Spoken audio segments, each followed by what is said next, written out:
আল্লাহ হচ্ছেন সমস্ত মুলুকিয়াতের মালিক। কুলিল্লাহুম্মা মালিকাল মুলক, নবী তুমি বলে দাও তিনি সেই মহান আল্লাহ যিনি সমস্ত বাদশাহীর মালিক। তার মহান বাদশাহী থেকে দুনিয়ার শৃঙ্খলা বিধানের জন্য যেখানে যেখানে প্রয়োজনে একটু হালকা কর্তৃত্ব তিনি দান করেন। এই কর্তৃত্বে যারা ব্যর্থ প্রমাণিত হয়, জালেম প্রমাণিত হয়, দুঃখবাজ খেয়ানতকারী প্রমাণিত হয়, সন্ত্রাসী প্রমাণিত হয়, আমি তাদের কাছ থেকে আস্তে করে ক্ষমতা কেড়ে দিই। সব কিছু সাজানো হয়েছিল 41 সালের জন্য। 24 সাল যে 41 হয়ে যাবে তারা এটা বুঝতে পারে।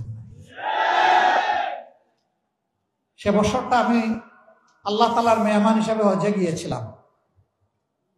অনেক মানুষ মুখের দিকে তাকায় বলতো, যারা চিনত যে আমাদের কি বাঁচার কোনো পথ বের হবে। বলতাম কেন নয় ভাই? কিভাবে? যে আল্লাহ যেভাবে অতীতে করেছেন সেইভাবে। ওই যে কোনো আলো দেখি না তো, তা কারে দিয়ে হবে? আমি বলতাম যে কেন, সকল যুগেই পরিবর্তন এসেছে। যুবকদের হাত ধরে তাদের গাড়ি ভর করে, বাংলাদেশেও পরিবর্তন আসবে যুবকদের হাত ধরে। ভাই আসল জায়গায় এসেছেন। চোখের 2 ফোঁটা পানি দিয়ে আপনি মাথাফে দিয়ে কাবাগরের দিকে নিশানা করে আল্লাহ তাআলাকে বলুন যে আল্লাহ এই জালিম জনপদ থেকে আমাদেরকে উদ্ধার করুন। আল্লাহ চোখের পানি ফেরত দেবেন না। আল্লাহু আকবার। লোকেরা দেখতাম যে আমার কথায় বিশ্বাস করে না, আস্থা আসে না।